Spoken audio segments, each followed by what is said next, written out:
Bonjour et bienvenue sur cette chaîne dédiée au concours de la fonction publique. Alors aujourd'hui je vais revenir sur le sujet du concours des IRA, le sujet de cas pratique qui était l'unique épreuve d'admissibilité. Ce sujet portait sur le pouvoir de dérogation des préfets et en particulier sur la mise en œuvre d'une circulaire adoptée en 2024. Ce sujet me permet de revenir sur 3 points essentiels de la méthode. Le premier, c'est que le plan est donné dans le sujet et qu'il faut le respecter. Alors ce plan, il était en 3 parties. Alors c'est assez étonnant de voir comment beaucoup de candidats s'astreignent pourtant à essayer de faire un plan en 2 parties. C'est un peu dommage parce qu'en faisant seulement 2 parties, on va compacter en une sous-partie 2 points qui auraient nécessité 2 sous-parties. Donc la première chose que je vous conseille pour le concours des IRA, c'est pas toujours vrai pour tous les concours d'attachés et plus généralement pour toutes les épreuves de cas pratiques, c'est que quand le sujet vous amène à faire 3 parties, faites-les. Ces 3 parties, quelles sont-elles ?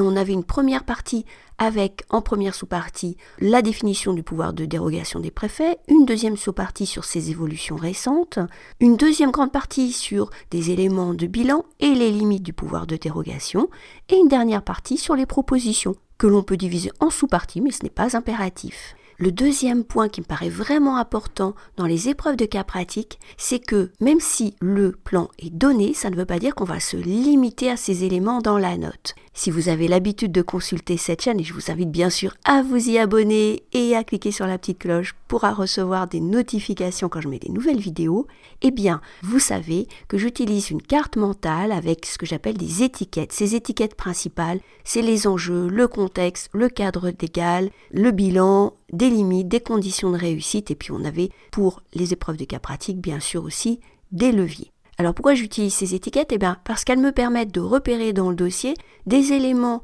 que je n'aurais peut-être pas vus si je m'étais focalisé uniquement sur la commande. Par exemple, les enjeux, l'évocation des enjeux, c'est essentiel. Pourquoi est-ce qu'on a prévu un pouvoir de dérogation des préfets? On va retrouver dans le dossier, puisque tout est dans le dossier, un objectif de simplification, de lever des blocages, une idée générale d'agilité de l'État, qui va avec la simplification bien sûr, et une idée aussi essentielle de différenciation territoriale qui justifie ce pouvoir de dérogation. On va repérer aussi des éléments de contexte qu'on va en particulier utiliser dans l'introduction. Ici, on a un contexte d'inflation législative. Le cadre légal nous était demandé dans la partie définition, donc pas de souci. On avait une partie sur les évolutions de ce cadre légal également dans la commande.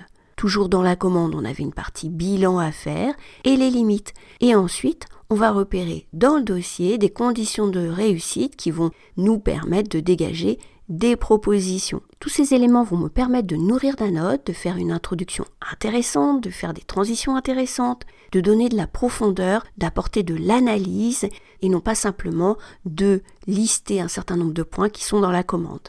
Le dernier point qui me paraît très important, c'est de bien tenir compte de tous les éléments qui sont dans cette commande.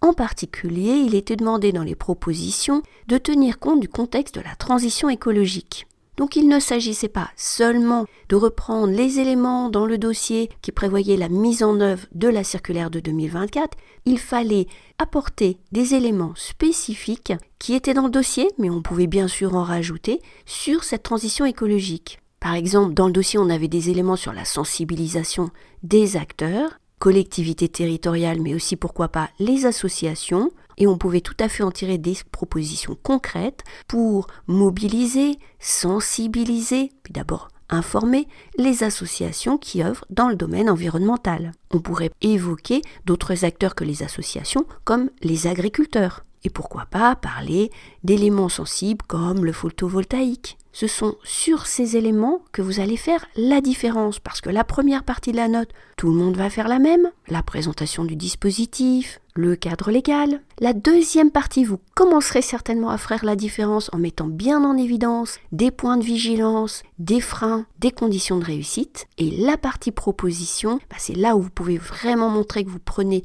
la mesure de la commande sur le domaine environnemental pour être plus créatif que la plupart des copies.